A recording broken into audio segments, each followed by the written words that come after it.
And when I have these conversations with people as to how we can make this time of year a little bit better in their own brains, they're like, well, I don't know how to stop having those feelings.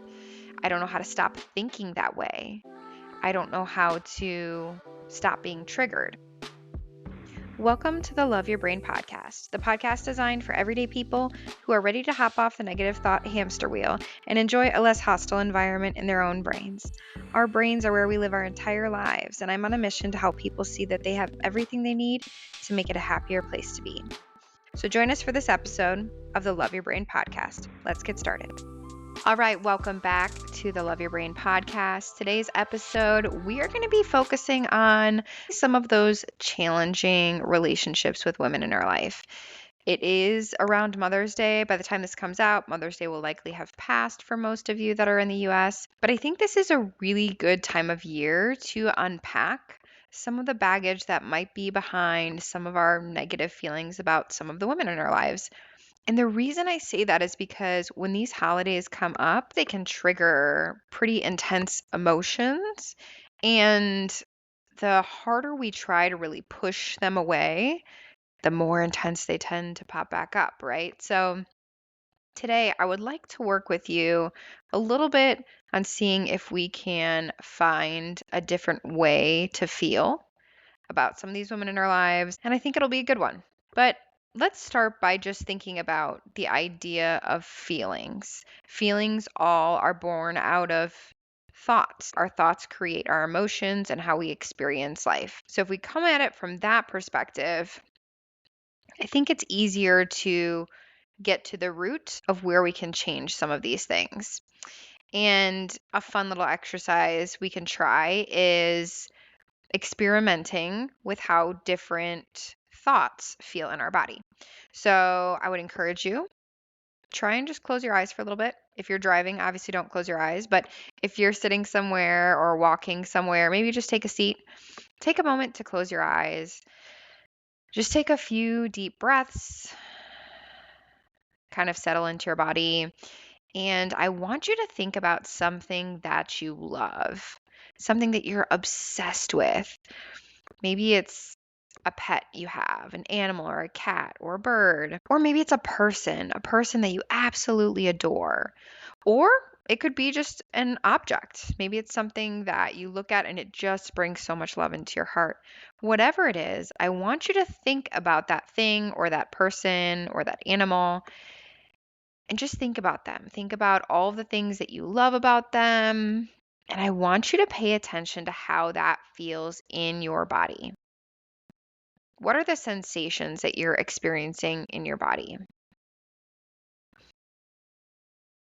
Really feel into that and recognize, oh, well, I'm feeling this sensation in my hands or in my chest or in my throat or in my heart. What are the different feelings, the actual physical feelings that you're having in your body when you think about that thing that you love? Okay, we're going to take a breather for a second. And now I want you to do that same exercise, but think about maybe that person in your life, be it a mother figure or a sister or an aunt. We're just saying women today for the sake of it being Mother's Day, but it could really be anyone. I want you to think about that person. Think about maybe some of the things that kind of bother you about them. What is that feeling like in your body today? What are the sensations that you're having in your body related to that person? Maybe it's discomfort, maybe it's tension, maybe it's heaviness, maybe it's an anxious feeling, maybe it causes your heart to feel like it's beating faster, maybe it's a tightness. What are the feelings that you're having when you're thinking about that person? All right, shake it off. Shake it off a little bit. I want you to see the vast difference of how you feel in your body when you're thinking about that person or thing that you love versus when you're thinking or feeling about the person that you are not a big fan of. All I want you to recognize today is that those feelings are likely on two ends of a continuum. Things that we love usually are on one end of just like all of these great positive things. And on the other opposite end might be things that we really dislike, that we have negative feelings about, that trigger us likely, all of those different things. So those are two opposite ends. And in the very center is a beautiful space of neutrality. It's that space where you don't feel positive or negative. It is what it is. You don't necessarily have strong feelings either way. And what I hope with today's episode is that we can get you to a place maybe where you feel a little bit closer to neutrality. Not necessarily that you're going to go from really disliking someone to absolutely adoring them, but that you get a little bit closer, that you close that gap between you and your feelings towards that person on one end and scooch you a little tiny bit closer to feeling neutral about that person. Because the truth is, when we come to a place of feeling neutral towards things, it's very freeing. And that's what I want you to experience. Is not necessarily that you have another person in your life that you think is the best thing since sliced bread, but that you at least feel free from the negative emotions. So, one of the ways I like to do this is by getting you closer to a place of understanding. And I want to preface this by saying we are not going to be justifying anyone's negative behavior in any way, shape, or form. But I do think it's important to get to a place where you have understanding of where their behavior came from, whether that's real and factual, like whether or not you have the full story, or whether you are imagining what that story might be. Because think about it. When you have a toddler, for example, a small child, and they are throwing a fit. They're losing control of themselves. They're probably driving you crazy. Maybe they're throwing a tantrum. Hopefully, your first inclination is not just to villainize that child, right? Hopefully, your first inclination is to go, wait a second, did they have a nap? Have they had a snack recently? What's happening? What has gotten them to this place where they're throwing this tantrum? And that is a thought process that we have about children a lot of the time, but we don't necessarily have that with adults. And there's a lot of reasons why. But I think it is a really helpful thought process to go through in any situation where we are encountering someone who's behaving in a way that's not our favorite, to get to that place of understanding. Now, again, a lot of the time, you aren't going to have a full factual story of how this person got to be the way that they are, but you can imagine. And I always used to tell my kids when they were little, if they were at school and some kid said something terrible to them, maybe they said, you're so stupid, or maybe they hurt them in some way. Maybe they came up to them and, punched them in the arm or whatever it is. The first step was to go, wow, that sounds like it really hurt you. I wonder how they got to a place where they felt like that was a behavior that was okay to have, right? Because usually when we can get ourselves to a place where we can understand that, it takes away a lot of the power of the negative feelings that we're having thinking about this person. And that's one of the joys of having a parent that's a social worker and a life coach, is they probably have these conversations that are kind of ridiculous to other people. But just trying to help my kids understand, like, what is the history that got them to a place where they thought this behavior was okay? And usually it would get them to a place where they're like, wow, they must be experiencing X, Y, or Z that's really negative, that's causing them to behave this way. And it doesn't make it okay, it doesn't excuse it, but it gives you an understanding. I think this can be really helpful, as we're talking about Mother's Day. You may have a mother or a sister or an aunt or a mother-in-law that has hurt you in some way. And maybe they've hurt you because of the things that they've said or the things that they've done. Maybe it's because of what they haven't done or the ways that they didn't show up for you that you really felt like you needed from them. Those are completely valid feelings to have. The problem comes in when that feeling becomes a belief that's happening in your brain over time, and it can be uncomfortable. So on holidays like these, it can really bring to the surface feelings that don't feel good to us, right? Those feelings of reminders of that pain, or we start to feel angry or resentful or bitter. And none of those are things that are fun to experience. And when I have these conversations with people as to how we can make this time of year a little bit better in their own brains, they're like, well, I don't know how to stop having those feelings. I don't know how to stop thinking that way. I don't know how to stop being triggered. And that's the key right there is you don't have to stop doing those things, right? That's what we've been learning about neural pathways is that it's not about rejecting one thought process. It's about creating a new one. It's really important for us to actually divert our energy towards creating that new thought process because if not, what's going to happen is our brains love efficiency.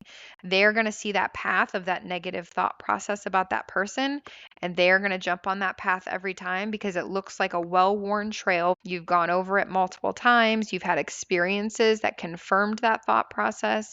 And so your brain's like, oh, that looks like an easy path. Let's go down it. So it's going to continue that thought process over and over and over again until we divert our energy to creating a new thought process, a new neural pathway. And eventually our brains will go, oh, that looks like an easy path to go down and choose that one instead. So how are we going to do that? Remember, I talked about getting closer to neutral by having understanding. I think a big part of this is kind of doing similar to what we do with toddlers, is unpacking whether or not we have the facts or not. What could be the story behind what got this person to where they are? Maybe you're someone you don't have a good relationship with your mother-in-law. Maybe you're someone who feels like your mother-in-law is super critical. They say things to you that are hurtful. What could be the story that got them to a place where they felt the need to be critical? There could be a lot of explanations for that. Maybe they had an experience where someone was very critical towards them and they saw that modeled. So to them, that became the right response. That's the only response. That was the neural pathway that was created for them was when you're in this role, this is how you act. So that's the way that they're acting because that's what's familiar to them. That's what their brain is saying is the most efficient path. There are a lot of explanations as to what could have happened. If you can spend some time really building a story, a bridge is what I like to call it, a bridge from who they are today to maybe where they were before and the things that they experienced along the way, it can allow us to have some understanding that can get us a little bit closer to feeling neutral towards that person. So, one of the most empowering thought processes that I have used in the past when I'm going through this exercise is to create a situation where my thought process is, oh, that makes sense. Oh, that makes sense that they would respond that way because I've already thought about what they may have experienced in the past that got them to behave in the way that they're behaving today. Oh, that makes sense. They were really hurt before. Maybe, they didn't have positive female figures to look up to. Maybe they were really negative relationships. So, oh, that makes sense why they're that way. And that for me brings me back to neutrality. It's not saying what they're doing is okay, but it allows my brain to have this new path of understanding like, okay, that makes sense why they're acting that way. And it takes away the personalization that I'm applying to it. Because a lot of times when pain is coming out of these interactions, it's because we're assigning meaning to it. If that person is being mean to me, it's because it means something about me, which it often doesn't, right? It's coming from whatever experience that person had, much more so than it does have anything to do with who I am. So it really removes the personalization in a way where I'm understanding that their reaction in this moment is a part of their bigger story. It's a part of who they've become. It's a part of how their neural pathways were created, whatever trauma they've experienced that caused them to have a thought process that got them to respond in a negative way. And that is something that I hope you can take with you today is to get to a place where with some of those negative relationships that you have with the women in your life, you can look at how they respond to you or look at how they react towards things in the world that bother you and get to a place where you can say, that makes sense. Okay, that makes sense. Because when you get to that place, it really does give you so much freedom. It gives you freedom from the pain of personalizing their behavior and their responses, and honestly, just being irritated by them, because it gives you a little bit of compassion. Compassion and understanding that the way that they are today is a result of everything that they've experienced. And when it comes down to it, that old adage is true where your hate and your negative emotions towards another person hurt you way more than they hurt the other person. Because most of the time, those just become thoughts that are going over again and again in our brains. And like we experienced earlier, it doesn't feel good in our bodies. The other person doesn't really even experience what we're experiencing when we're having negative thoughts about them. They are on their own journey of probably having their own slew of negative thoughts about themselves. They're really not experiencing our negative thoughts. The only person that's experiencing those negative sensations in their body about those negative thoughts is us. And that's what I want you to have freedom from today. I want you to be able to get a little bit closer to neutrality, a little bit closer to that place of understanding where you can say, you know what? That makes sense why they responded that way, and be able to move on to the next thing. So hopefully for you, that gave you a place, a starting place to create that new thought process, that new neural pathway where you can get to a place of freedom, where you're not constantly triggered by their behaviors or their responses, and you can be set free a little bit to move about your life and not be held back by your negative thoughts or feelings about them. I know this is a difficult time of year, not just because of the negative relationships we have with the mothers in our lives or the women in our lives, but also because there are wonderful, wonderful women that maybe we don't have in our lives or have in the way that we want. And so I also want to just send love to you today, that if that's something you're experiencing, I am so sorry. And I'm with you in my thoughts and just sending love your way. I give that as my gift to you today. And I hope you all had a wonderful Mother's Day. And I hope that you're able to move forward with a little bit more freedom. Have a great one, guys.